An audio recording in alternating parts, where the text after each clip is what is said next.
Glória a Deus, a paz do Senhor Jesus, igreja. Amém. Oh, glória, como é bom poder retornar a essa casa. Estou feliz de estar aqui em tão pouco tempo, me sinto honrada. Essa igreja tem abençoado muito a minha vida. Vocês têm povoado os meus pensamentos. Vocês são diferenciados. Deus abençoe. Bispo JB, Bispa Dirce, você é muito fechamento. Bispa Dirce, você é muito top. Você não tem noção de quem você é.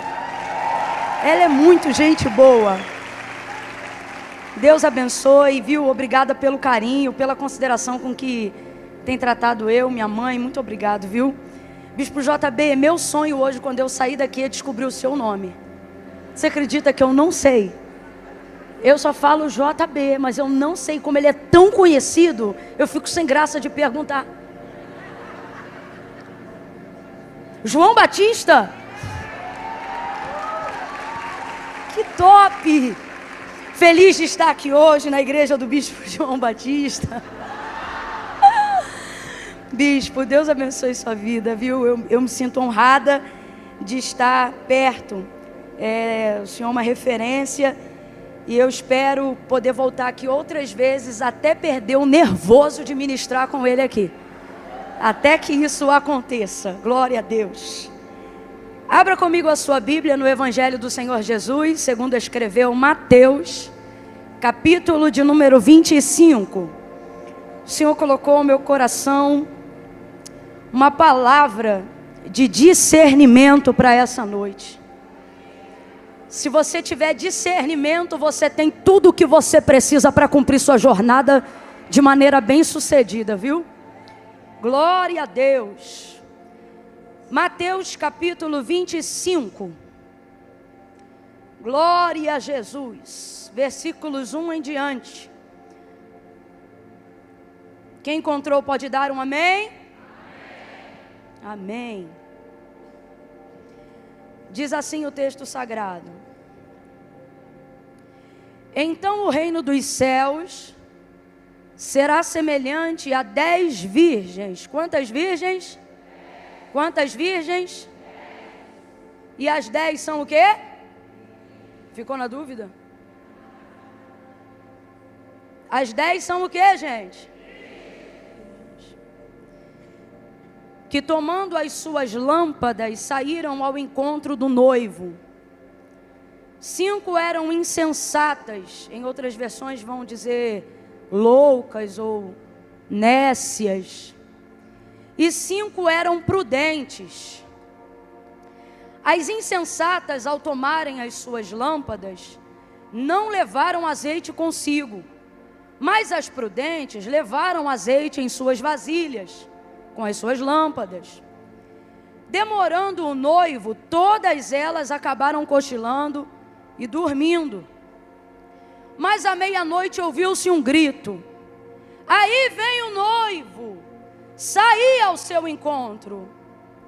Então todas aquelas virgens se levantaram e prepararam as suas lâmpadas.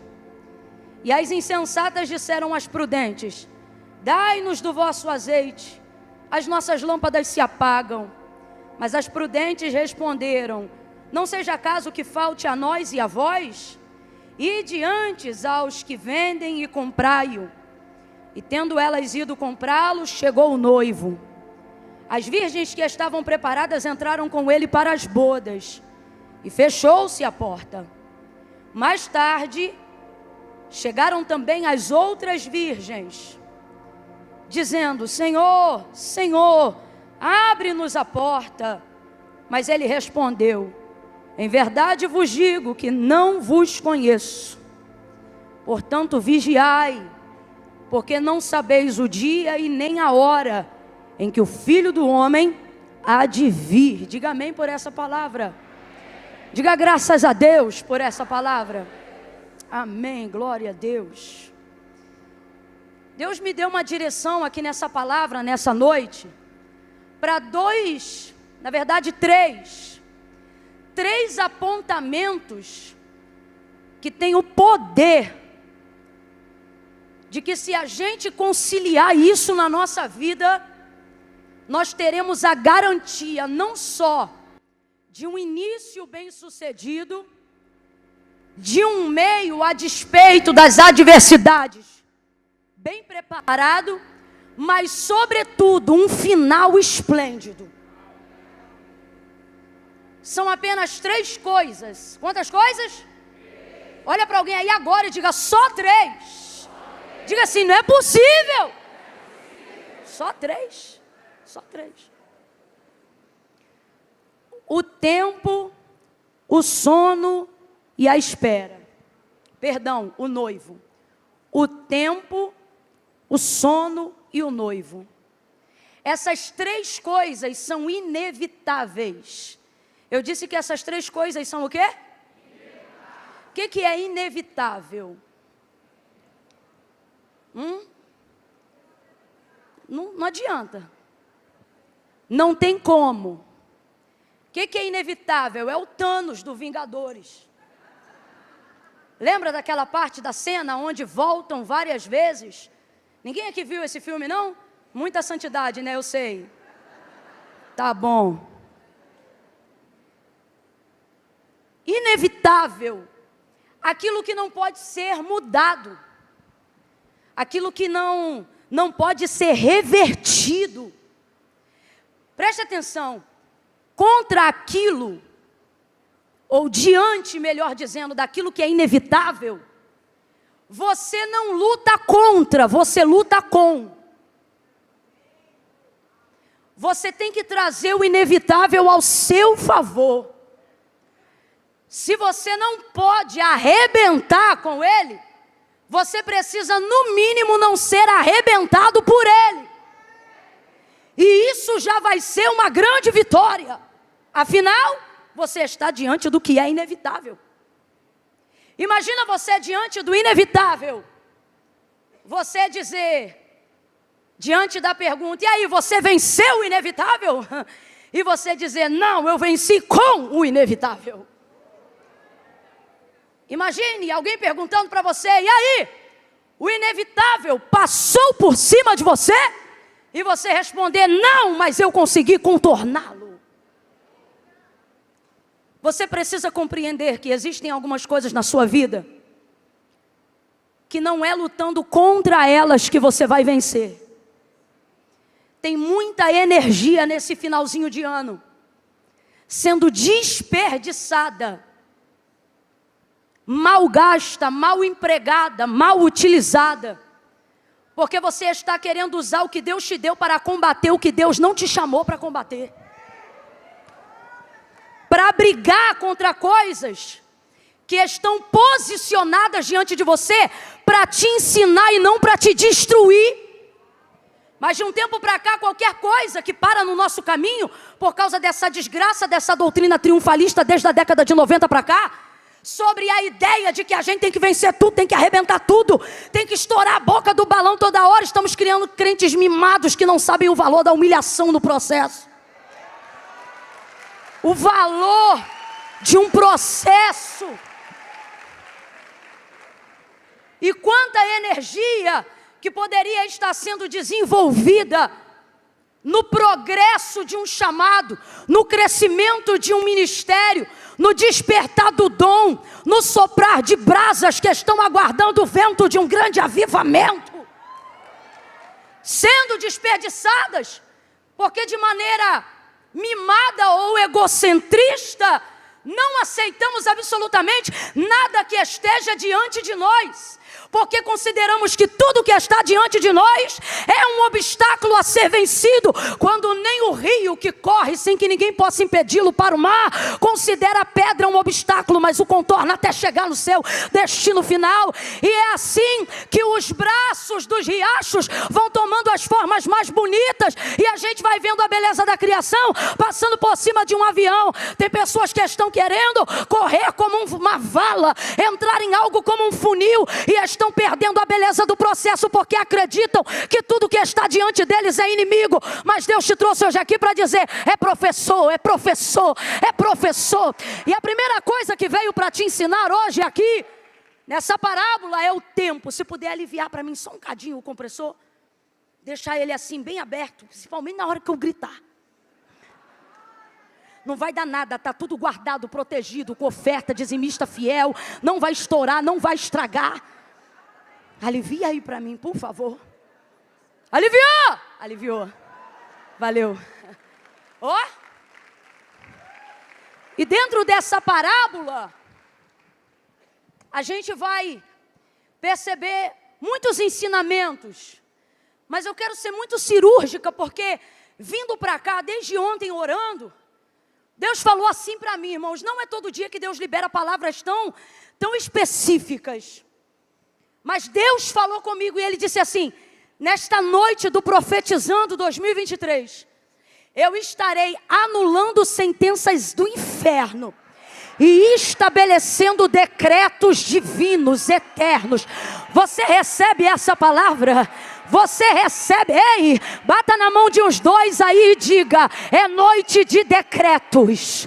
É noite de decretos. E tão bom quanto isso, Ele está anulando sentenças. É noite da anulação de sentenças.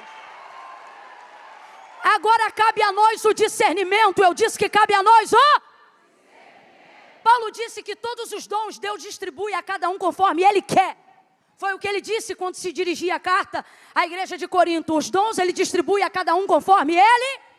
Mas o de discernimento, Ele diz, busquem. Peçam. Sabe por quê? Eu vou falar bem rasgado que é para todo mundo entender. Você pode viver sem visão. O que você não pode viver é sem discernimento. Você pode viver sem falar variedade de línguas. Eu não estou dizendo que é o que eu quero para você. Deus te guarde dessa geladeira. Mas você pode viver sem isso. Isso não influencia em nada a sua salvação, doutrina de fé, nada disso. Mas o que você não pode viver é sem discernimento. Sem discernimento você gasta energia, força motriz, força motora. Sem discernimento você queima combustível por causa de palha. E para palha nem precisa de combustível, é só deixar no sol que ela seca e queima sozinha. Mas a ausência do discernimento faz com que a gente se perca nessa jornada. Preste atenção. O Senhor Jesus, Ele trabalha com muitas parábolas ao longo da sua vida, explicando e falando coisas para pessoas muito simples. Para catedráticos também, mas a maioria do público de Jesus eram pessoas muito simples. E eu acho incrível essa capacidade de Jesus, porque eu tenho avaliado sabedoria com essa perspectiva. Essa síntese de Jesus, essa capacidade de ser tão brilhante e conseguir explicar coisas eternas de maneira tão simples. E às vezes a gente é tentado a ostentar a vaidade do nosso conhecimento para que a glória seja nossa e não de Deus. E Jesus, Ele é totalmente desprovido, despretensioso. Diante de um público simples, presta atenção, Ele não tem sabedoria. O texto diz que quando o mundo foi formado, Ele estava lá, porque Ele é a sabedoria. E diante de tudo isso, Ele vai usar linguagem muito simples e dentro do contexto daquelas pessoas. Jesus vai falar de agricultura, Jesus vai falar de trigo, Jesus vai falar de joio, Jesus vai falar de casa edificada sobre a rocha. Jesus vai usar tantos argumentos e tantas palavras para fazer aquele povo compreender. Jesus não quer mostrar o quanto Ele sabe, Ele quer facilitar o quanto eles podem aprender. E isso é o que torna Ele, na sua humanidade, tão divino. Ele vai usar uma linguagem do dia a dia deles. Ele faz isso diversas vezes e essa é uma delas. E eu fico impressionada, porque quando eu estou meditando nesse texto e vejo Jesus fazendo igual a tia da salinha da escola dominical ou do espaço Kids, utilizando analogias totalmente acessíveis ao cotidiano dessas pessoas, eu vejo Ele fazendo isso com a gente para que a gente possa acessar coisas que se não fossem assim, nós jamais entenderíamos. E aí, logo de cara, a primeira lição que o Espírito de Deus ministrou ao meu coração para que eu ministrasse ao seu, é que Jesus não tem a expectativa de ser admirado. Jesus não vive a sua jornada ministerial esperando fãs, esperando ser ovacionado. Jesus, ele não está criando pessoas e desenvolvendo a mentalidade nelas e o entendimento nelas, para que elas se tornem seus seguidores apenas, mas para que elas de verdade se tornem discípulos. Ele não quer apenas que elas saibam quem ele é, porque senão vão fitar só no que ele pode fazer, mas ele quer que elas construam a sua identidade nele, a ponto de pensarem que a partir do momento que ele faz, aprendendo com ele, andando com ele no nome dele, eu posso fazer também. Jesus não está apenas promovendo reuniões motivacionais para que as pessoas tenham alegria de um dia, de uma semana ou da construção de um ano. Ele está estabelecendo um método exoperante.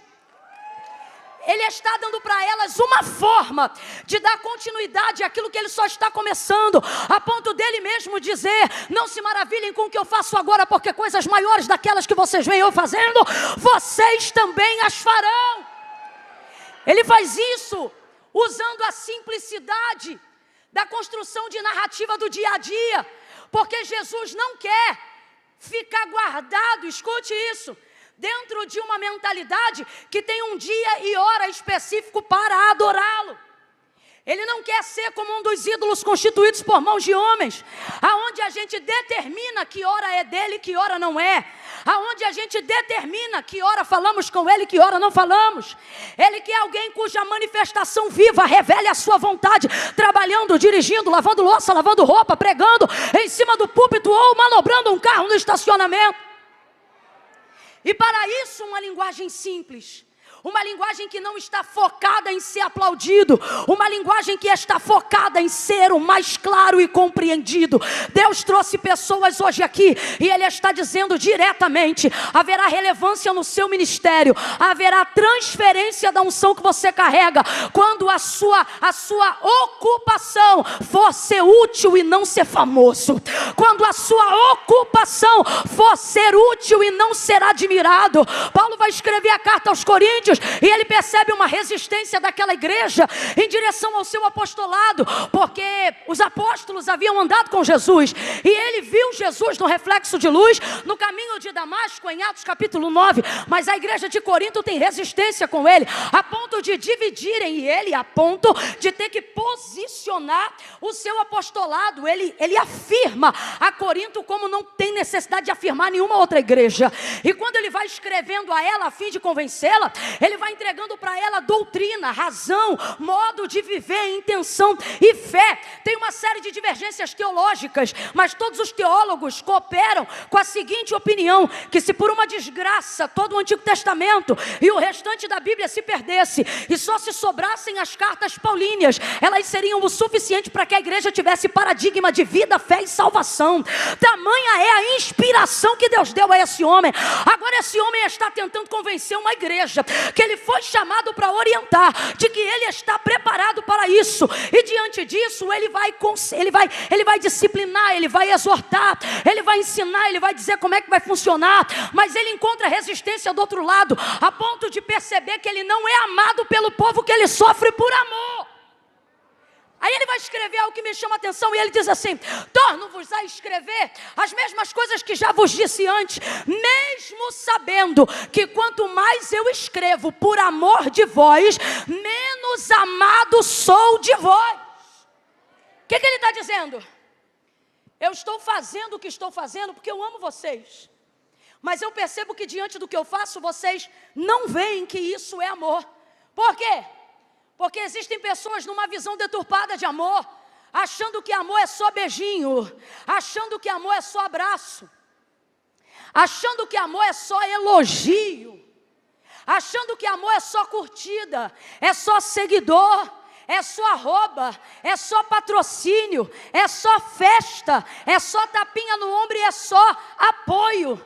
Mas Salomão vai deixar claro, e ele vai dizer: fiéis são as feridas feitas por aquele que ama, mas quão doces são os lábios do falso quando ele beija.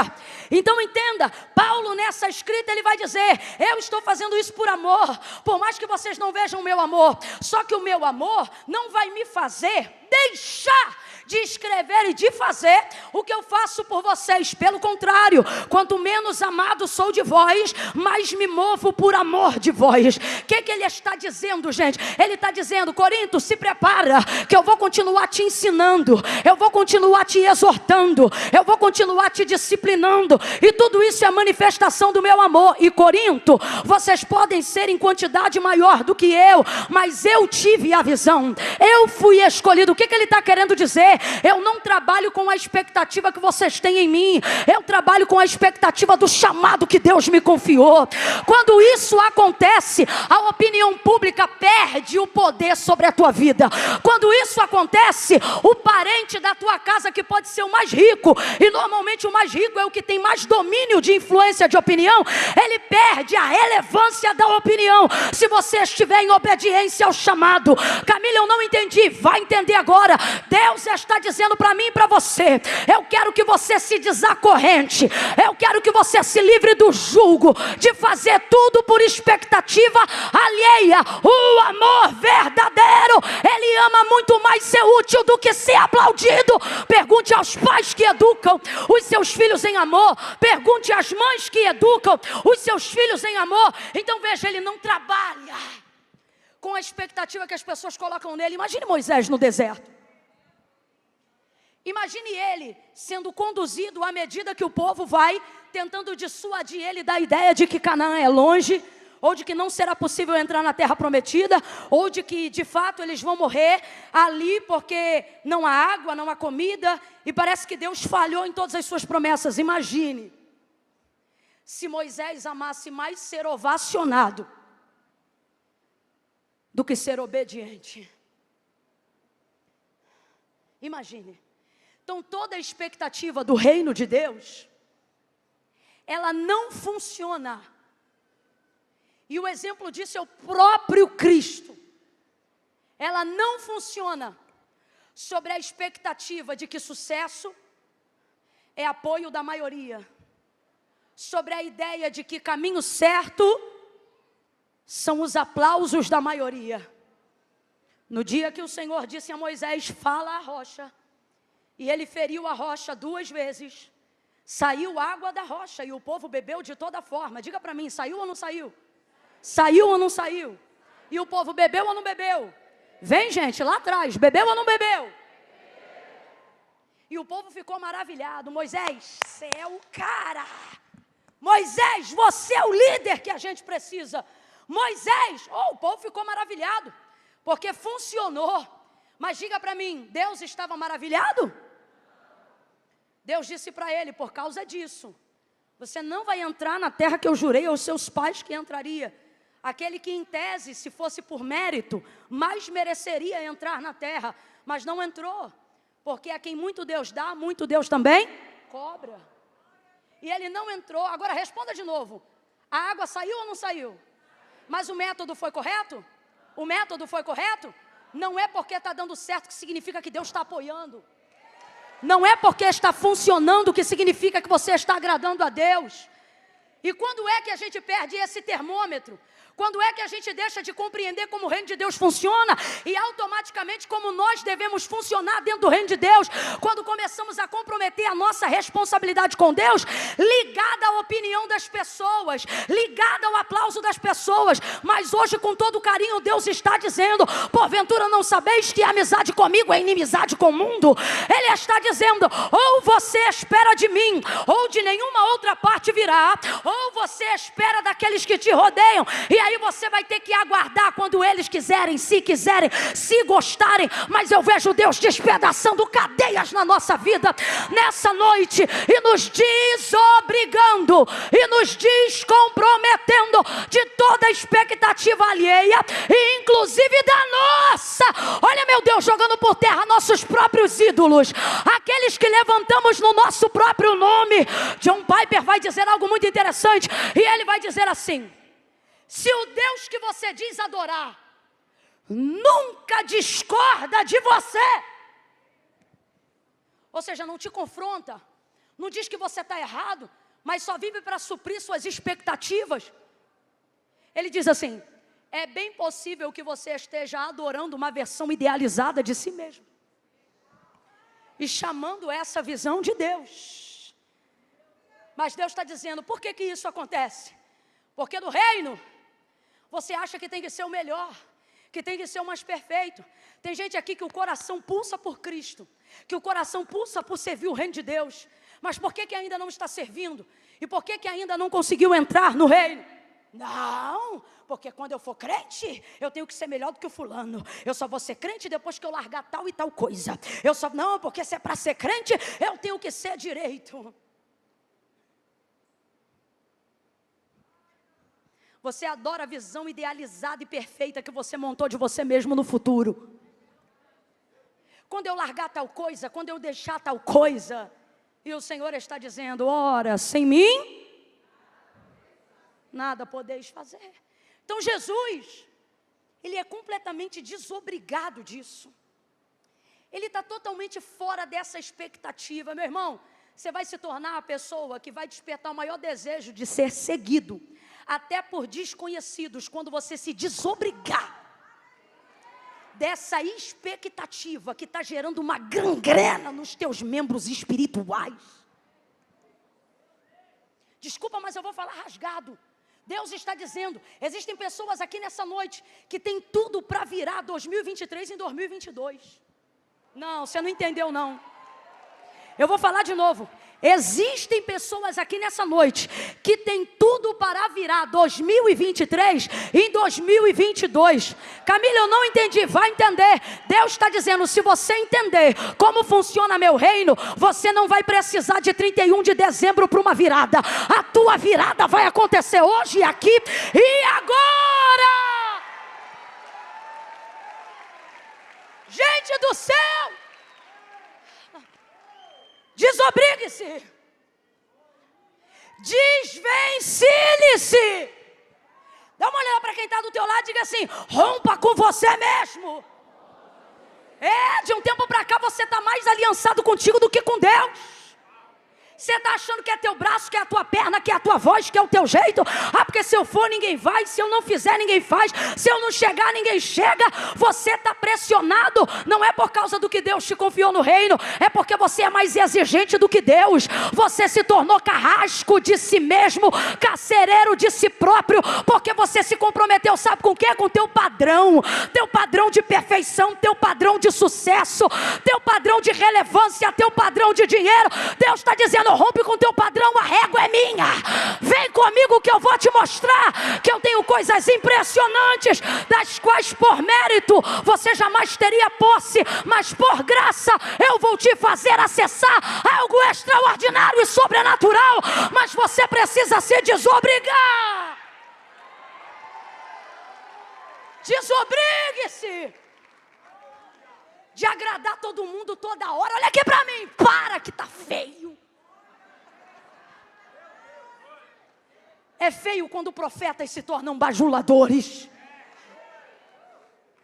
É feio quando líderes permitem com que seus liderados liderem em seu lugar. É feio quando filhos começam a dar lições a pais. Camila, mas às vezes o filho ensina, às vezes, se for via de regra, filhão, reveja seus conceitos de paternidade. Segura aí, que a gente está só começando. Jesus era desobrigado disso. Por que o ministério de Paulo foi tão profícuo, tão bem sucedido? Porque ele também era desobrigado disso. E quando eu consigo, Camila, ter essa visão, quando eu entrego para Deus tudo que eu tenho, quem já entregou tudo que tem não tem medo de perder mais nada. Aí você se torna destemido. Deus trouxe pessoas hoje aqui, e o que Ele está dizendo é, eu não estou levantando covardes, eu estou levantando destemidos. Eu estou levantando destemidos, porque eu, o Senhor, não vos dei espírito de temor e nem de medo. Eu não vos dei espírito de covardia. Se eu fosse você, eu já estava me arrumando na cadeira. eu vos dei espírito de fortaleza. Oh meu Deus, diga ao fraco, eu sou forte. Diga ao fraco, eu sou forte. Tem gente que entrou hoje aqui com o joelhinho batendo, mas assim diz o Senhor: se te mostrares frouxo na hora da angústia, a tua força será pequena. Firma teu joelho no chão, que tua perna não treme. Busca o reino do céu e a sua justiça, e você não vai temer o que te possa fazer homem algum. Desobrigue-se. Que é que tem que agradar todo mundo? É essa neutralidade que abriu o ralo emocional da tua vida. E quem disse que você tem que segurar todas as tensões da família? Natal na tua casa todo mundo se alegra, menos você. Porque você tem que ficar consertando o que aquela tia disse o tempo todo para o sobrinho não entender errado, para a mãe dele não se meter e isso virar briga. O Senhor está dizendo: você não é responsável pelo que fala a boca do outro. Camila, mas se eu puder ajudar, se você puder ajudar, ajude, mas não se mate por isso. Não destrua sua família por isso, não destrua seu casamento por isso. Mas sabe o que é isso? A necessidade de ser amado por todos. Você não pode ver o pau quebrar em lugar nenhum. Que você quer entrar. Quem disse que você vai resolver tudo, irmão? Você acha que isso é apenas motivação do pacificador? Não. Muitas vezes, isso é o orgulho travestido de falsa humildade. Porque não pode dar errado nada que você participa. Não pode acontecer nada de ruim aonde você está. Ih, eu vou falar um negócio que se eu fosse você eu não recebia não. Deus está dizendo, tem pessoas aqui que a resposta eu vou trazer como trouxe para Jó no capítulo 38. Você está pensando que eu vou descer e conversar contigo, eu vou descer no meio de um vento, de um redemoinho, e vou responder questionamentos enquanto eu desorganizo aquilo que você acha que está no lugar. Desobrigue-se. Jesus era completamente desobrigado disso. E dentro dessa perspectiva vai usar uma linguagem muito simples para falar de algo tão eterno, tão incrível, tão sobrenatural. A possibilidade de ser simples sem ser raso. E uma das maiores características daqueles que Deus está chamando é essa. Seja simples, mas não seja raso. Dentro dessa simplicidade, mas em profundidade, ele começa a dizer: o reino dos céus será semelhante a 10 virgens. Quantas virgens? Quantas virgens? Todas são virgens, as 10. Mas você vai perceber que a castidade não livra 5 delas do declínio. Você vai perceber que a santidade, se eu pudesse aplicar a virgindade a isso, não livra elas do declive. Vão cair. São tão puras quanto as outras, tão castas quanto as outras, tão virgens quanto as outras, mas não vão participar das bodas. O que aparece aqui para mim e para você, sabe o que é? Não é como a gente começa que determina como a gente termina. E isso aqui é bom, porque isso é para geral. Quem começou muito bem e está dizendo, uau, Camila, eu nunca me desviei. Camila, eu nasci num lar cristão. Camila, eu oro tanto, que quando eu vou abaixar para pegar um negócio no chão, eu tenho tanta intimidade com Deus, que Deus já me pergunta, que foi, minha filha? Nada não, Senhor, só vim desvirar o chinelo. Camila, eu tenho caminhado com o Senhor em santidade, em verdade, eu tenho sido fiel, ótimo, virgem, puro, santo, separado, consagrado, consciente. Mas veja, isso não vai determinar o declínio delas no final. Então isso serve tanto para quem começa muito bem, começou muito bem, parabéns, mas não é isso que determina. Camille, para mim, que vim aqui hoje porque falaram, vamos embora lá. E eu vim. Estou tentando entender algumas coisas aqui. Eu comecei ontem. Tem alguém aqui que está dizendo, meu Deus, será que eu vou entender? Tu está entendendo tudo. Ali, está bem ali no meio.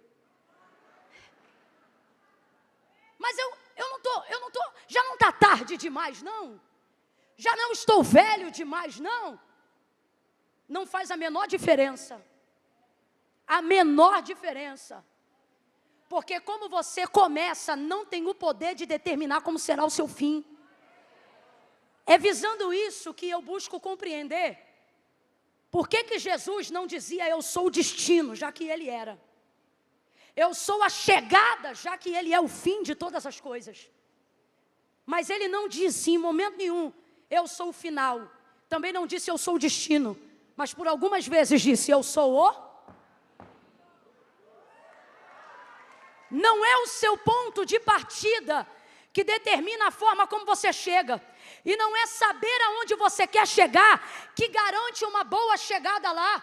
O pai de Abraão, por exemplo, Terá, quando decidiu sair da terra de Ur dos Caldeus, ele sabia onde ele queria chegar, a Canaã, mas o texto diz que ele passou por uma geografia que se chamava Harã. Harã, não por coincidência, era o nome que despertava a memória do filho caçula que ele enterrou. Ele quis sair da terra de Ur dos Caldeus, justamente para não lembrar de Harã. Foi ali que o menino cresceu, foi ali que ele criou o menino. Quando o menino morreu, ele reuniu a casa inteira. Ele pegou Sara, pegou Abraão, pegou o seu neto Ló, e ele falou, vamos embora. E quando perguntaram para Terá, pai de Abraão, para onde nós vamos? Ele disse, nós vamos para Canaã. Então presta atenção, ele sabia onde ele estava, sabia onde ele queria chegar e sabia por que ele queria sair. Mas o texto diz que a caminho de Canaã, ele vai passar por uma terra que se chamava Harã. Qual era o nome do filho dele que morreu? Quando ele chega em Harã, ele deveria só ter passado por Harã, mas ele vai armar tendas ali. Ele pensa que vai poder superar. Você não está pronto para superar o que você teve que fugir para não morrer. Então quando você estiver diante de uma área de tentação, não bate de frente com ela, desvia, passa batido, vai-se embora. Aí ele arma as tendas dele ali. E o texto termina, sabe como? E morreu Terá em Harã, e ali foi sepultado. Sabia onde estava, sabia onde queria chegar, mas chegou? Chegou? Chegou? Não confunda não, não é Abraão não, é o pai dele. Chegou? Porque não é apenas saber aonde eu estou e por que eu quero sair. Não é apenas ter a rota de onde eu quero chegar. É saber se eu estou pronto para fazer o... Aí Jesus chega e diz, eu sou o... Jesus te trouxe hoje aqui para dizer, se você começou muito bem, parabéns filhão, mas não esquece que eu sou o caminho. E se você começou muito mal, não fica triste, ainda dá tempo. Por quê? Pelo mesmo motivo, é na caminhada que eu te experimento, é na caminhada que eu te provo, é na caminhada que eu te podo, é na caminhada que eu te ensino, é na caminhada que eu te levanto, é na caminhada que eu te sustento, é na caminhada que eu te converto, é na caminhada que eu começo a te dizer, não apenas aonde você tem que chegar, mas como você vai estar quando chegar lá. Oh meu Deus, misture essas palmas com glória a Deus e aleluia. Diga assim, Senhor, diga Senhor, eu preciso de ti no caminho. Não é a chegada nem a partida, é o... Não é como você começa. Você pode ter começado muito bem. Vigia. É no caminho que as tentações aparecem. É no caminho que as adversidades nos espreitam. Você pode ter começado muito mal, não desanima. Deus está dizendo, ainda tem caminho. Ainda tem estrada para você. Ainda tem rumo, ainda tem norte.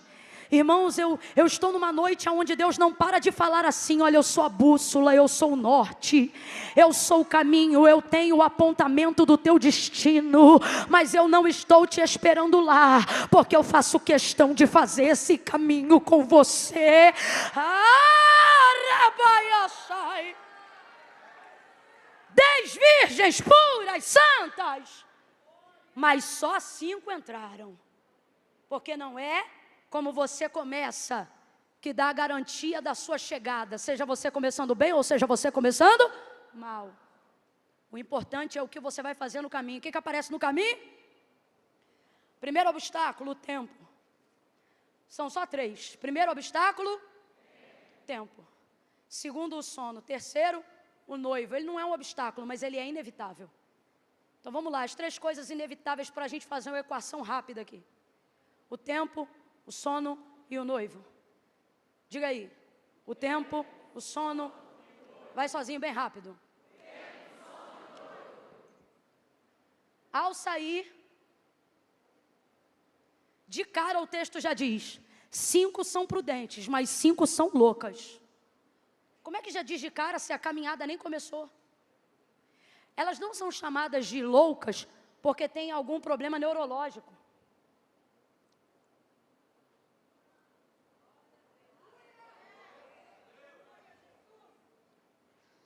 Camila, você está suando muito, tira o blazer. Eu comprei esse blazer para esse culto, eu vou fazer esse culto todinho com esse blazer.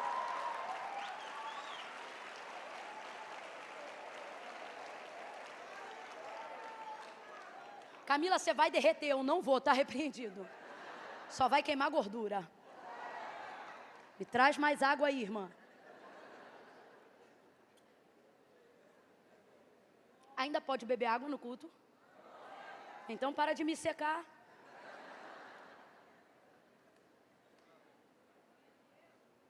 Vem, meu filho, que eu estou comprometido com a minha garganta, não é com a expectativa deles, não.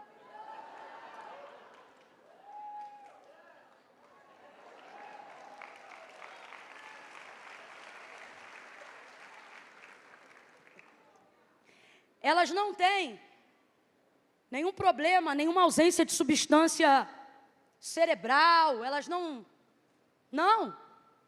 Elas são chamadas de louca por imprudência. E por quê, Camila? Porque elas não levam em consideração o fator tempo de espera. Elas não levam em consideração o que pode acontecer com aquelas lamparinas que estão cheias de azeite. Presta atenção, todas as 10 têm nas suas lamparinas azeite. Só que 5 delas são chamadas de prudentes, porque além do azeite que elas carregam dentro da lamparina, elas estão levando o azeite na reserva. Por que são chamadas de prudentes? Porque elas pensam em possibilidades 1000 que podem fazê-las perder o azeite que elas precisam ter na entrada das bodas. Por exemplo, elas poderiam sair dali e levar um tombo. Camila, isso é uma história e é por isso mesmo que eu tenho liberdade para conjecturar. Elas poderiam sair dali e levar um tombo. E cadê o azeite? Acabou o azeite. As outras não. Ainda que levassem um tombo e arrebentasse com a lamparina e perdesse todo o azeite e apagasse a chama, pega o azeite da reserva, enche a lamparina de novo e acende a chama de novo. Agora as outras, sem azeite não tem chama. Sem chama não adianta nada a lamparina. Estão com seus instrumentos vazios. Estão com aquilo que vai apontar e iluminar o caminho sem chama. É assim que elas poderiam ficar. Então, as que são chamadas de loucas, são loucas porque não levaram em consideração o fator tempo. Agora, olha para mim. Você acha que isso aqui é brincadeira? Olha o exemplo que Jesus está dizendo. O que ele está mostrando para a gente? Que quem não leva em consideração o fator da espera é como se fosse louco. Ficou com medo. É como se fosse louco. Você diz que espera, mas se não se comporta como espera, é louco. Ninguém quer ficar na casa de alguém que não se preparou para receber a pessoa que disse que ia. Se eu chego para você e eu digo, olha, amanhã eu vou na sua casa. Vai fazer o quê, Camila? Tomar um café ou um almoço? Eu digo, um almoço, aí você não vai me preparar mesa de café, você vai me preparar uma mesa de almoço, no lugar de pires, você vai colocar pratos. Essa atitude vai demonstrar que você está me esperando. Já teve na casa de alguém que se preparou para te receber? Ou seja, que esta pessoa estava à sua expectativa, ela estava à sua espera. Quando você chega, você até quer fazer uma visita de 5 minutos, mas não dá. Aí o telefone toca e alguém diz, fulano, tem que vir embora. Aí a gente diz, não dá, montou até mesa. Pastores aqui já passaram por isso. Tem que tomar um golinho de café. Tem que comer um pedacinho de bolo. A pessoa se preparou, ela fez bolo para você. Ela te esperou. E isso também dá maior problemão se você não for. A pessoa diz, eu te esperei. O que significa eu te esperei? Eu fiquei no sofá? Não, eu desmarquei compromissos, eu desmontei mesa, eu limpei casa, eu lavei banheiro, eu botei toalha nova no lavabo. Eu estava te esperando. É isso que significa. Agora, tu dizes que espera, mas a pergunta é, cadê o comportamento de quem espera? Cadê o azeite na reserva? Cadê o comportamento de alguém que não pode guerrear contra o tempo, mas precisa estar preparado para sobreviver nele? É sobre isso, irmão. Escuta isso. É sobre isso. Não são loucas porque são de devaneio. São loucas porque saem como se tivesse o controle de tudo em suas mãos. O louco acha que tudo está sobre seu controle. Vou falar de novo. O louco acha que tudo está sobre o seu controle. Ele não leva em consideração o fator tempo. Ele não está pronto para esperar. E aí, Camila? E aí que vai dar desgraça. Quem não está pronto para esperar não vai conseguir chegar. Quem não está pronto para esperar não vai conseguir chegar. Eu trabalhei num banco algum tempo da minha vida e no dia 5 tinha uma fila que virava o quarteirão da esquina. Era o dia dos aposentados receberem os seus como é que chama? Pronto. Ficava uma fila que virava a esquina. Só que tinha um senhor, o banco abria 10 horas. Que horas eu disse que o banco abria? Eu tinha que chegar às 8h30 para cuidar de algumas coisas. Quando eu chegava às 8h30, acredite, o banco só abria 10 horas. Tinha um senhor que chegava com um banquinho daqueles que abre igual de praia. Ele abria aquele banquinho na porta do banco. Ele sentava ali. Quando dava 9 horas... ele tirava um pão, uma garrafinha de café pequena, daquela que a tampa vira xícara. E ele começava, bom dia, bom dia. Só abre 10 horas. Aí ele. Irmão, quando dava 9h30, aquela fila já estava virando a esquina da rua, que era comprida. Quando dava 10 horas, ele já tinha lido o jornal, tomado café de novo. Quando dava 10 horas que o banco abria, ele entrava. Com um banquinho debaixo do braço, ia lá no caixa, ajudava ele, tirava o seu benefício e ia embora. Irmão, o que tinha de gente xingando nessa fila? Agoniado, dizendo que estava esperando há mais de 15 minutos, meia hora. Que é isso? É gente que chegou no horário que o banco abre e não levou em consideração a possibilidade de esperar. Pensou, vou chegar e vou fazer. Louco. Agora, perceba o humor de quem se prepara para esperar. O seu Zezinho vai lá e abre o pãozinho, toma o cafezinho. Nego está xingando tudo que é palavra feia e ele está dizendo, bom dia, bom dia, bom dia, bom dia. Aí você olha para ele, presta atenção. Ele também esperou para ocupar esse lugar de primeiro lugar na fila. Ele também esperou, só que tem uma diferença. Quando saiu de casa, ele levou o café. Quando saiu de casa, ele levou o sanduíche. Você está entendendo o que Deus está falando? Deus está dizendo, o tempo, ele é impositivo para todos, mas a forma como espera é opcional. É você que define a maneira como você vai esperar.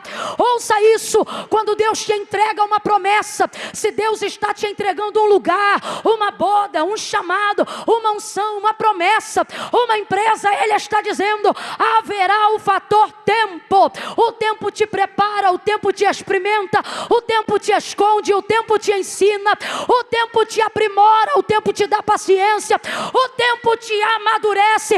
Eu vou te colocar no estacionamento do tempo. Isso é imposição minha, mas a maneira como você vai esperar é decisão sua. Então não espere murmurando, reclamando, rejeitando, chutando, ou como um louco, botando a roupa em... Ei, aonde você já se viu uma mulher que vai casar e vai deixar para ver o vestido no dia? É assim que as meninas se casam, gente. Se tem o fator tempo, tem o fator espera. Dentro da espera, Deus está dizendo: isso não é castigo, é possibilidade. Escolha, defina, desenhe, redesenhe, projete, avance, use o tempo ao seu favor. Mas você quer considerar o tempo uma desgraça. Davi dizia: esperei com paciência. Aonde está a revelação do texto? Na espera? Aonde que está? Na paciência. O que ele está dizendo? Esperar eu vou ter que esperar, mas a maneira como eu espero é decisão minha. Então eu vou esperar com? Eu vou esperar com? Agora olha como a posição dele na espera altera a intervenção do tempo de espera. Olha como é que diz o Salmo: esperei com paciência no Senhor e Ele... Eu gosto, essa palavra eu amo. Ele se inclinou. É como se tipo assim, o que espera você não observa. Quando tu bota uma coisa em espera, você deixa lá porque você já sabe que o tempo tem que correr, sim ou não? Só que a maneira como Davi esperou é como se Deus estivesse passando, entenda isso, é como se Deus estivesse passando e dito: tal coisa está em stand-by, está em espera. Só que quando ele está ali, a maneira como ele espera, como? Adorando, louvando, buscando. Aí o texto diz que é como se fosse assim, ó. É como se Davi estivesse aqui e ele ainda tivesse que ficar mais 1 ano em espera. Mas por causa da maneira como ele decidiu esperar, é como se Deus fizesse assim.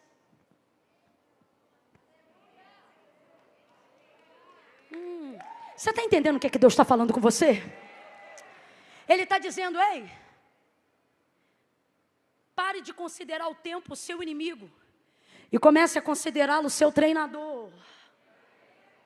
Existem orações suas que não foram respondidas ainda. Não é porque Deus não tem o poder de responder.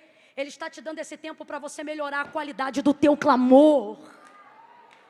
Nesse período de tempo, o projeto que começou com uma bolinha, agora pode crescer e se tornar um grande gráfico, porque o tempo te ensina, o tempo te dá um novo nível de projeção. Não há homem bem sucedido que não tenha passado pelo fator do tempo, e que tenha usado o tempo em seu benefício. João Batista, ele ficava nos desertos, escondido de Israel, até a hora que deveria revelar-se a Israel. Quando o Senhor Deus decidiu proteger seu filho Cristo, ele não disse para Maria e José: peita Herodes. Ele disse: prepara mudanças, desce ao Egito e se esconde lá. E quando é que eu saio de lá? Espera a minha resposta. Vocês vão ficar lá um tempo. Quando Eliseu disse para a sunamita que ela conceberia e daria à luz a um filho, ele disse: no tempo determinado. Sabe o que ele está dizendo? Essa promessa não é miojo não.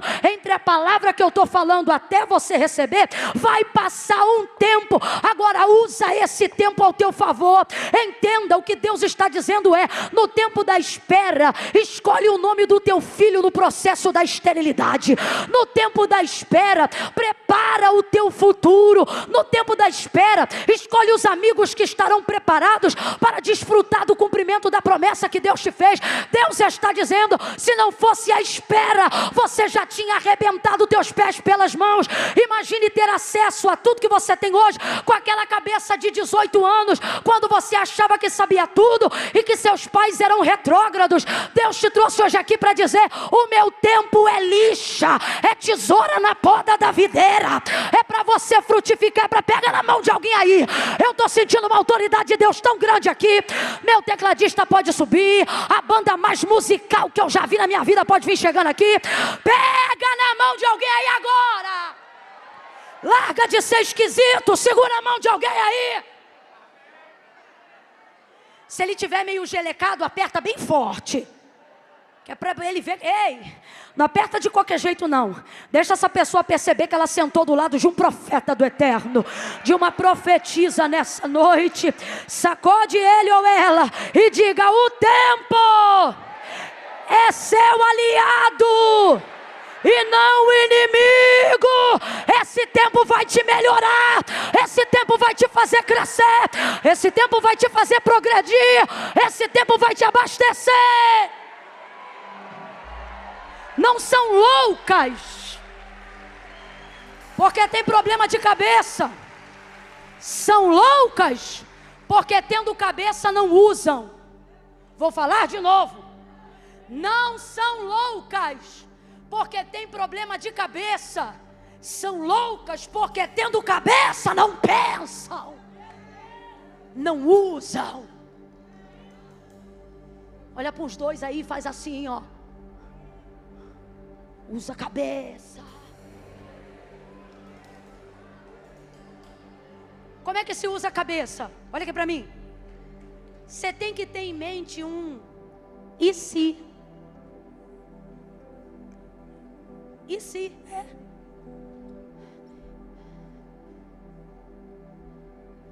E se for antes do que eu pensei? E se for depois do que eu me preparei?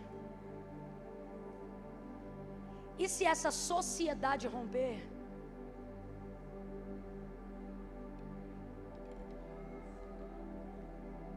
Você tem que usar isso aí. Isso aí é um crânio, não é uma caixa preta não. Para só no último dia abrir e ver o que deu. Leve em consideração o tempo, porque ele será impositivo a todos e inevitável a todos nós. Olha para mim, sendo mais crente que eu ou menos crente que eu, estamos no mesmo peso da balança, qual? Ambos vão esperar. Para de peitar o tempo. Leia o tempo. Discirna o tempo. Caminhe no compasso.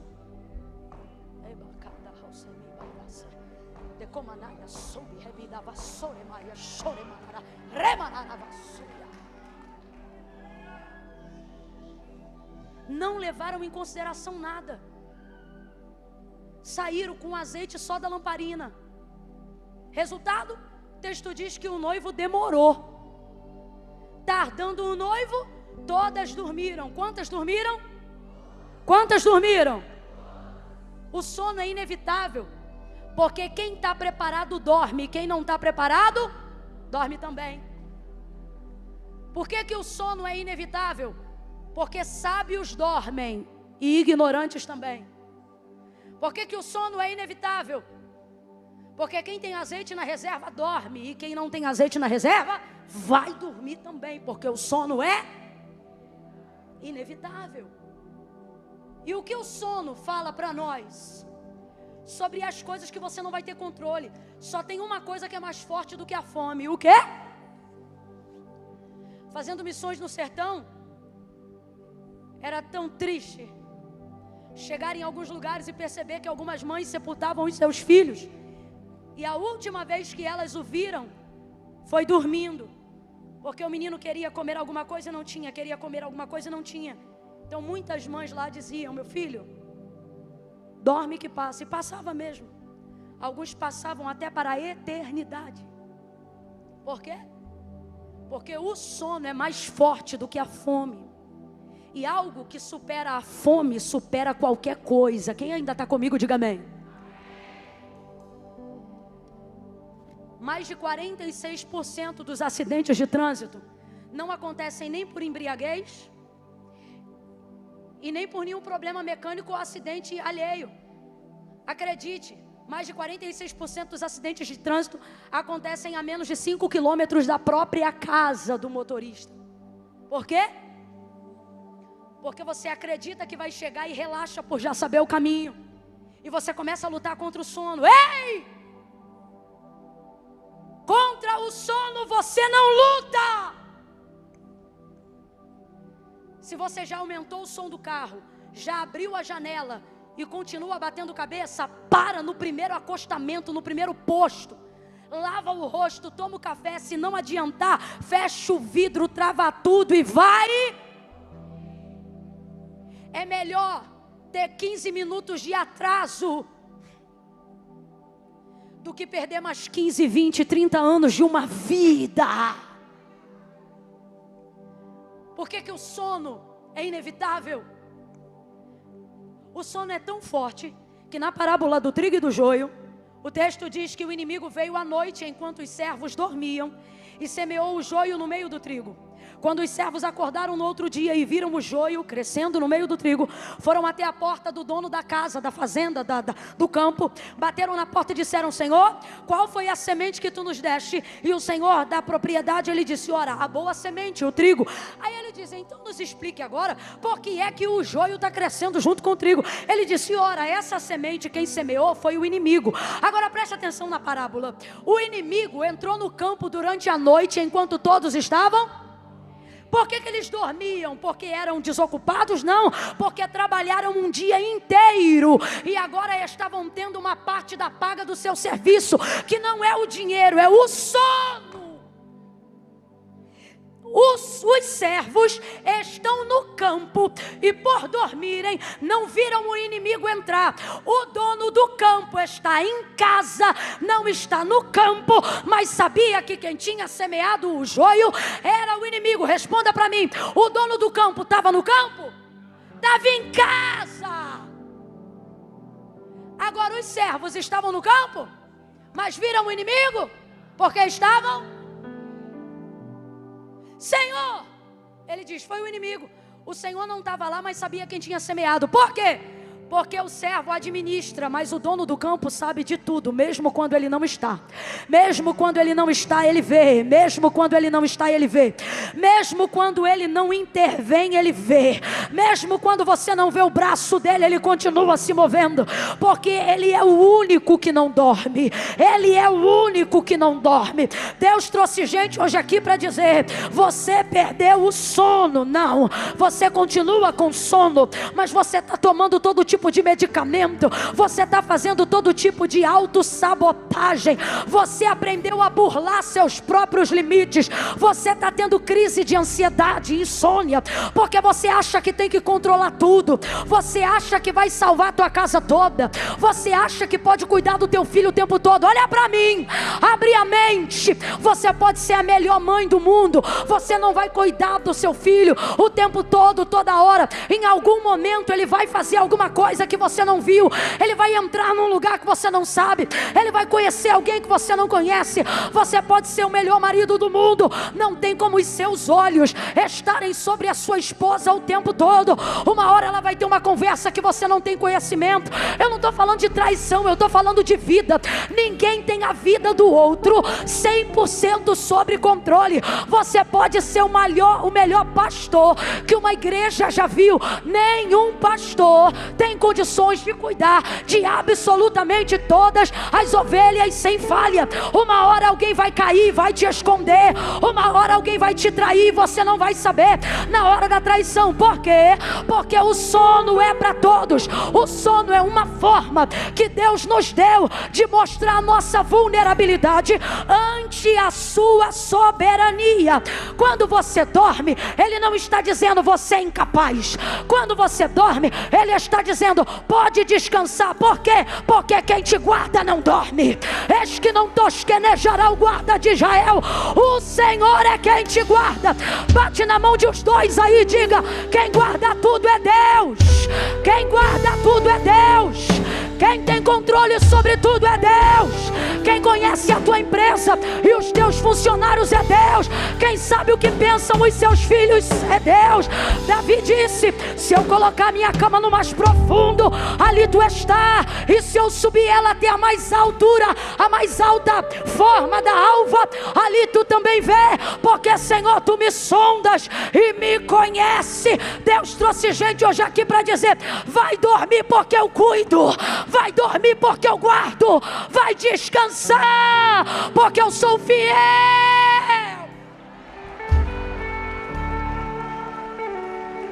Ei! Vou contar de 1 a 3, você vai gritar. Oi, Camila, eu não sou de gritar. Deixa para não gritar outro dia. Hoje tu vai gritar. Você vai acordar essa pessoa. Quando eu disser 3, você vai gritar para ele. Você vai dizer desse jeito: vai dormir tranquilo. Prepara aí. É 1, se ajeita na cadeira, vai. 2, olha para alguém aí agora. 3, grita para ela, grita para ele. Vai dormir tranquilo, vai dormir tranquilo. Aquele que tem o controle de tudo e de todos. Ele guarda a tua casa, guarda teu marido, ele guarda teu filho, ele te guarda na entrada, ele te guarda na saída. Oh, ele está guardando tudo, ele está guardando tudo. Ou você confia nele.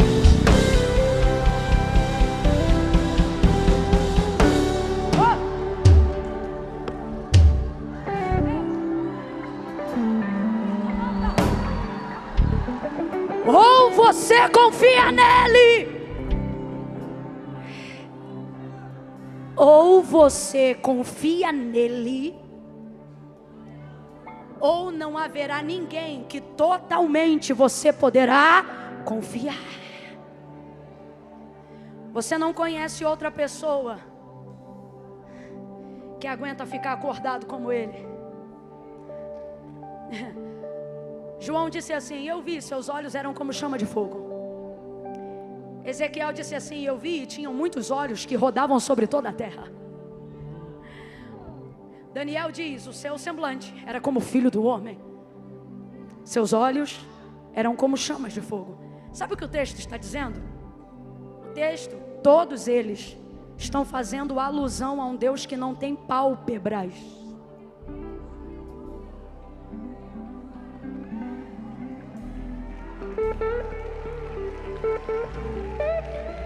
Não tem pálpebras. Olhos como chama de fogo é a alusão de um Deus que não pisca.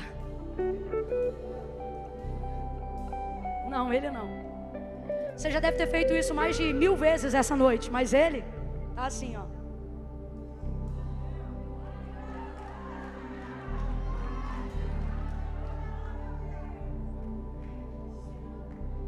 Você dorme e ele na cabeceira assim, ó. Você no leito de enfermidade, anestesia geral, e ele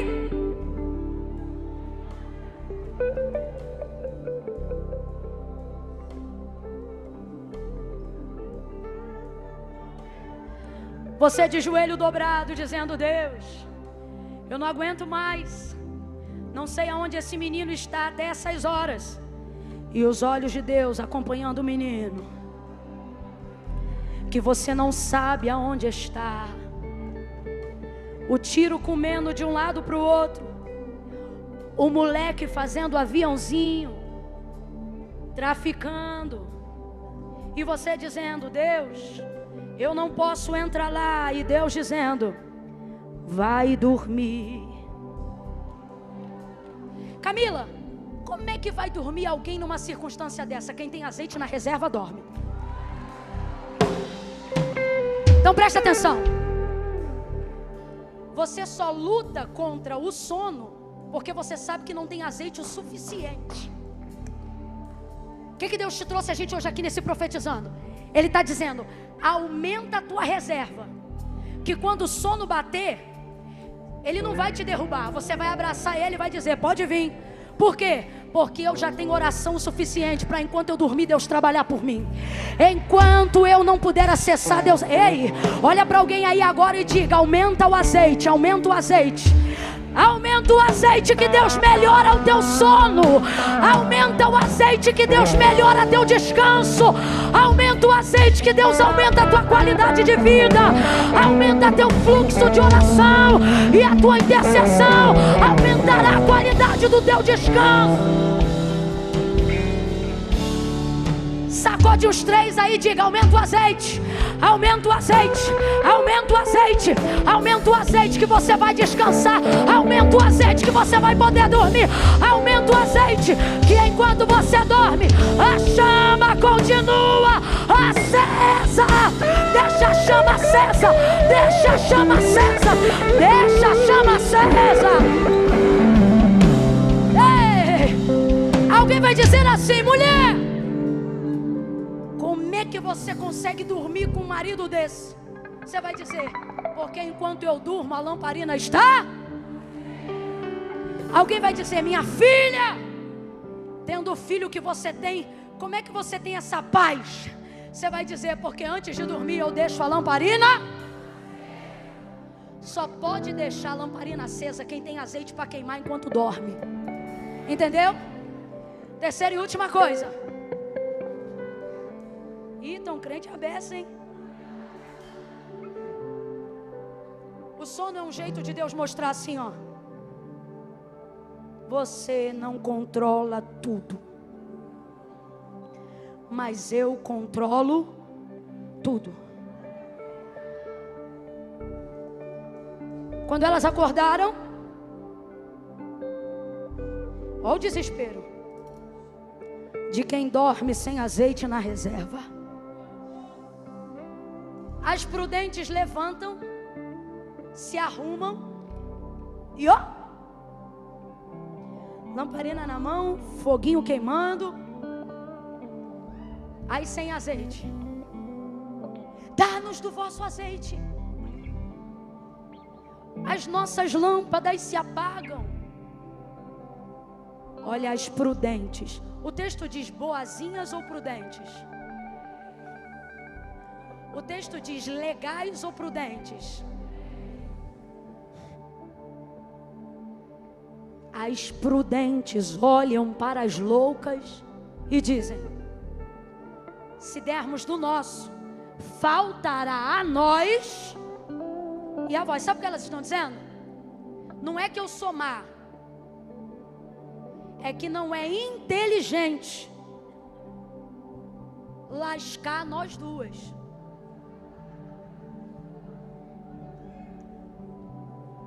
Ó, rebentar com... Olha o que elas estão dizendo. Não tem azeite o suficiente aqui para mim e para você. Só tem azeite suficiente para um.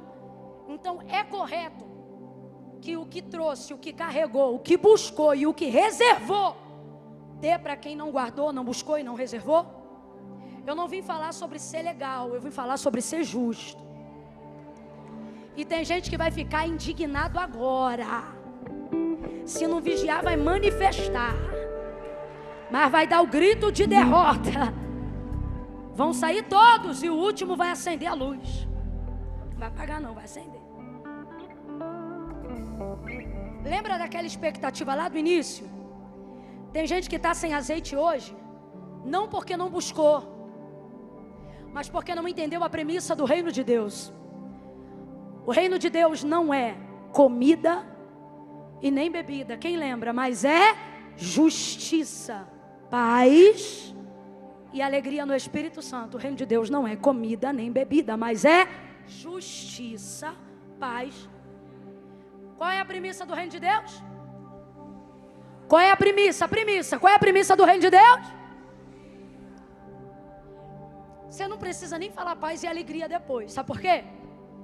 Paz e alegria no contexto de justiça são consequências de quem pratica a justiça. Ó, o que Deus está dizendo é o seguinte: se tiver justiça, paz e alegria, é consequência. Por que alguém aqui está sendo defraudado da paz e da alegria? Porque quis ser mais legal do que ser.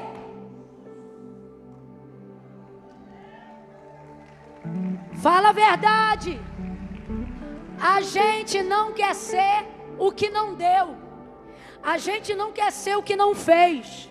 A gente não quer ser o que diz não. A gente quer ser o bonzinho. A gente quer ser o legal. A gente quer ser o que ajuda todo mundo. A gente quer ser o que se arrebenta todo, que é para todo mundo amar a gente. A gente quer ser aquele que é bacana com geral. A gente quer ser aquele que mesmo quando não estamos presentes, a roda está dizendo: não, liga para fulano que fulano resolve. Não, liga para fulano que fulano é tudo. Liga para... Ei, a gente não quer ser o que diz não. Fala a verdade. Levando em consideração o comportamento natural de algumas pessoas aqui, seria quase que instintivo você pegar um pouco do teu azeite e dizer assim: tá bom, vou te dar um pouquinho. Fala a verdade. Fala. Você daria um pouquinho assim, e depois isso ia dar uma confusão. Porque quem dá um pouquinho que não deveria ter dado, vai dizer quando estiver acabando: também tive que buscar por nós dois. Só eu pago o preço nessa casa. Olha como é que o bonzinho no final gera contenda de tudo que é jeito. Agora o justo não. O pau está quebrando e o justo, lamparina acesa. As loucas estão dizendo, desgraçado, falaram que era crente, não deram nada pra gente. E o justo está ali, ó, cantando Samuel Messias. Eu não perdi o controle, não, não.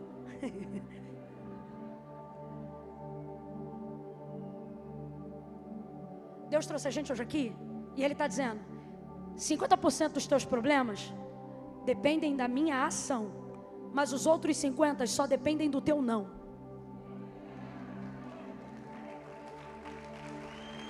Não quer, não precisa aplaudir não. Mas se Deus falou contigo, aplaude com vontade. Se te confrontou por dentro, aplaude com vontade.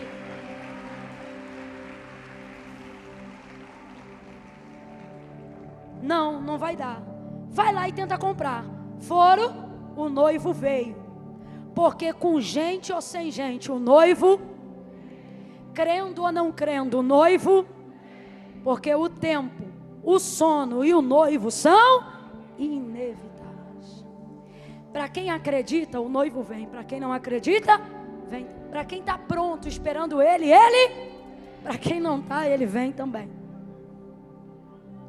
Eu vou falar agora porque não tem absolutamente ninguém saindo. Todo mundo que estava parado na porta, está parado na porta até agora. Quem participou desse culto inteiro em pé, está em pé até agora. Eu estou com vontade de entregar minha vida para Jesus de novo, de tão crente que vocês são. Então eu vou falar agora que é para não constranger ninguém, mas escuta o que eu vou falar. Quem não aguenta esperar um culto acabar, tu acha que vai aguentar e esperar o noivo vir? Não, faz essa equação aí na tua cabeça. Quem não aguenta esperar o cumprimento de uma promessa terrena, está pronto para entrar na eternidade divina. Deus está dizendo: se você crê e quer ser daqueles que entram para as bodas, use o tempo, o sono e o noivo ao seu favor. Prepare-se. Tem azeite em estoque. Tenha vida no altar em dias que não precisar. Como assim, Camila? Não busque só em tempo de guerra, busque também em tempos de paz. Não busque só em dias de aflição, busque também em dias de alegria. Que é isso? Azeite na reserva. Estou pronto para, se Deus me abater, e estou pronto também se meu coração quiser me ensoberbecer. Azeite na reserva. Sono. Algumas coisas você vai ter que perder o controle para Deus restaurar o governo dele na sua vida. Então quando chegar a hora de dormir, ou seja, quando chegar a hora de não ter o controle sobre determinadas coisas, sobre determinadas enfermidades, não arrume guerra. Durma e diga: Deus está na tua mão, porque o Senhor não perdeu o controle. E vai dormir. E por fim, se o noivo vem, pare de querer agradar o público para ser curtido, ovacionado, lembrado, presenteado, e comece a agradar o único que tem o poder para abrir a porta e fechar a porta, para decidir quem entra e quem fica de fora. Sabe quem vai ficar de fora? Os cães, os homicidas, os adúlteros, os mentirosos, os assassinos, todos eles, a sua parte, e aqueles que se esquecem de Deus. Agora, quem vai entrar? Quem se preparou.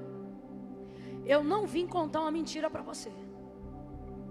Jesus não está vindo. Jesus vem. que isso significa? Não está no gerúndio. Ele não está caminhando. Quando ele vier, será como num abrir e fechar de olhos.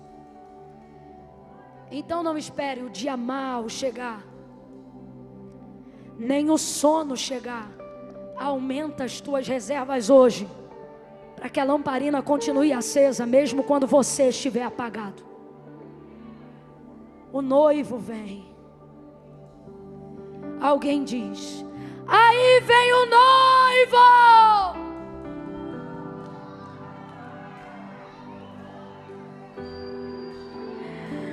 A resplandecente estrela da manhã, o leão da tribo de Judá, aquele que foi entregue como cordeiro, mas ressuscitou como um leão.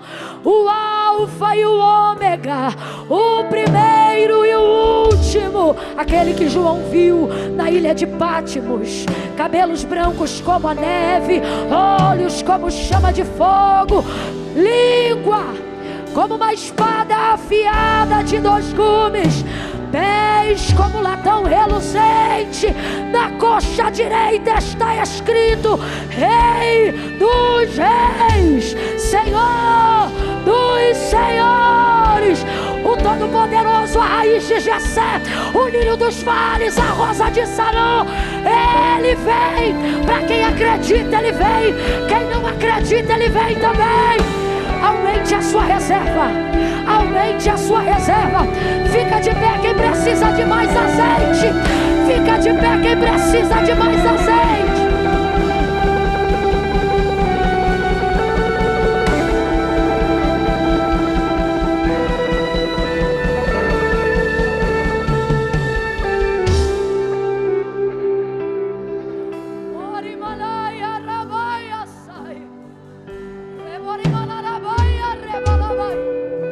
Senhor, nosso Deus e nosso Pai, diante da Tua presença em oração, nesta noite eu te peço, envolva a Tua igreja num manto de glória, revela sobre nós a Tua vontade, cumpre o Teu querer, aponta o destino e faz com a gente o caminho, faz com a gente o caminho, porque Tu és o caminho, a verdade e a vida, e ninguém pode chegar sem a Tua ajuda. Pai, Pai, Pai, grite comigo, diga: Pai, Pai. Levante as suas mãos. Pai, nós estamos de mãos estendidas, como quem precisa receber, porque nós precisamos. Nos dá discernimento para aprender a usar o tempo, porque há um tempo determinado para todo o propósito. Não é como começamos que determina, mas é como terminamos. Tu disseste na Tua palavra: melhor é o fim das coisas do que o início delas. Queremos um bom fim. Queremos um bom fim. E não há fim melhor do que viver as bodas do Cordeiro contigo, do que atravessar os portais da eternidade. Para alguns, Tu sabes, Senhor, o céu já se tornou uma linguagem filosófica, figurada, mas para nós, aqueles que confiam na Tua palavra e no Teu nome, nós aguardamos o dia que atravessaremos os portais da eternidade. Por causa disso, nós não nos acovardamos, mas nós Te pedimos, nos dá discernimento do tempo, discernimento do sono e discernimento da Tua vinda, para que nós possamos dizer: Maranata.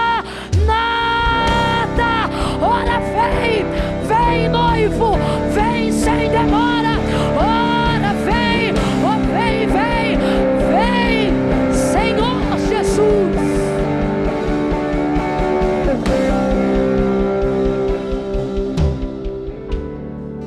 Aonde houver uma mão estendida nessa noite, Senhor, que essas mesmas mãos, levante as mãos, que essas mesmas mãos,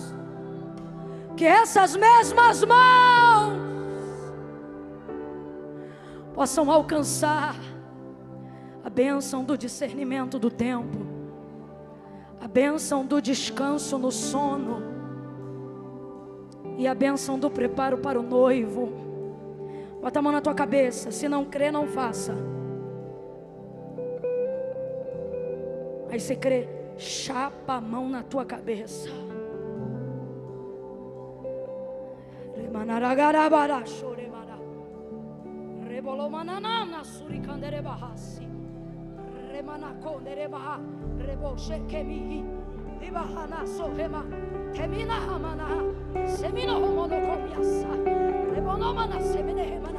Toda cadeia, cadeado, toda crença limitante de escassez de propósito divino, toda mente rasa, toda área no nosso cérebro, visita o lombro frontal, o cognitivo, o consciente, até a massa cinzenta.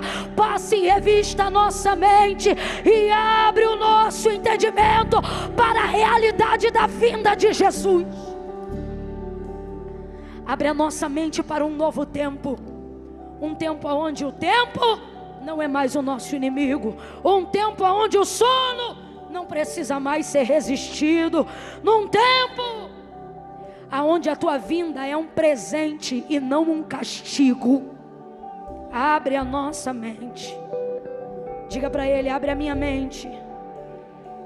Senhor, faça caber o que Tu tens em 2023 na mente dessa pessoa. Amplia o entendimento dela. Não estamos aqui nessa noite apenas porque somos Teus admiradores. Estamos aqui porque somos os Teus embaixadores.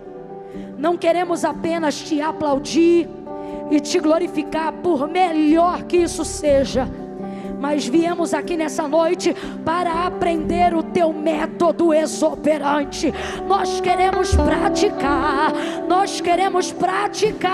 ainda este ano. Amplia o projeto, amplia o entendimento, amplia a envergadura, o raio de atuação daqueles que estão recebendo discernimento. E Senhor, em nome de Jesus, ainda em oração, faça com que saiamos de 2022 desejando o céu mais do que o carro, desejando o céu mais do que o sucesso que esperam de nós. Torna a dar-nos a alegria da salvação. Torna a nos dar a alegria da salvação. Senhor, nós nos lembramos aqui agora em oração contigo de um tempo aonde não corríamos para ter, mas nós corríamos para nos tornarmos quem o Senhor queria que fôssemos. Não queremos dar o tempo que deve ser dado à construção do nosso ser, às posses do nosso ter. Arranca de nós a vaidade de quem somos. Nessa noite, restaura o nosso temor. Alegria da salvação. Desejo de te ver mais do que ter qualquer coisa. Desejo de estar contigo mais do que estar com qualquer pessoa. Restaura a nossa aliança, restaura o nosso altar, restaura os nossos critérios, reforma as nossas prioridades, corrige o nosso caráter, corrige o nosso caráter, corrige o nosso caráter.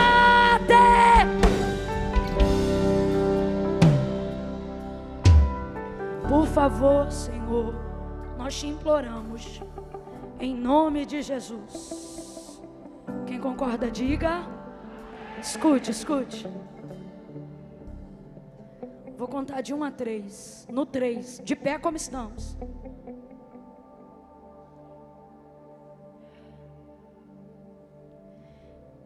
quem se afastou, quem se distanciou do Senhor e quer voltar para a casa do Pai hoje, quer comprar azeite enquanto pode achar. Quem teve o seu coração por causa do afastamento arrebatado de temor, no 3, você vai sair depressa do seu lugar e vai vir para o altar. Quem, Camila? Você que está afastado, você que se diz desviada, você que vem à igreja, mas ainda não tomou a tua decisão ao lado de Jesus. Camila, eu estou com medo da porta fechar. Camila, eu estou com medo. Vou ser honesto, estou com medo, porque eu não estou com azeite na reserva. Eu venho à igreja, mas ainda não tomei minha decisão. Camila, tem que ir aí na frente? Tem, porque eu vou considerar isso tua confissão pública de fé. Então, se você é de uma igreja vizinha, não vem, porque não é você que eu estou chamando. A oportunidade aqui agora é para quem sabe que está afastado dos caminhos do Senhor, para quem se distanciou, mas não foi tão longe que se perdeu e quer voltar.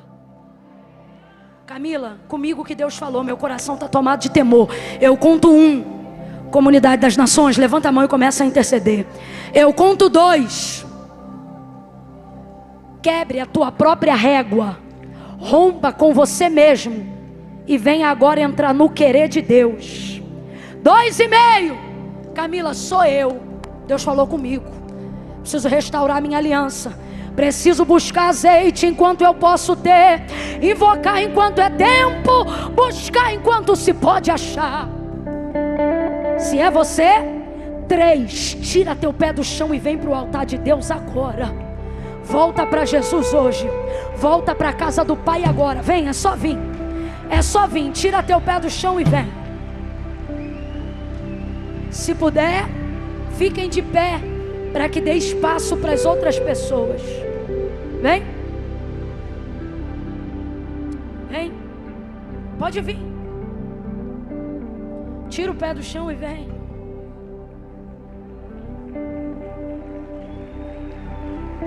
Você que se afastou,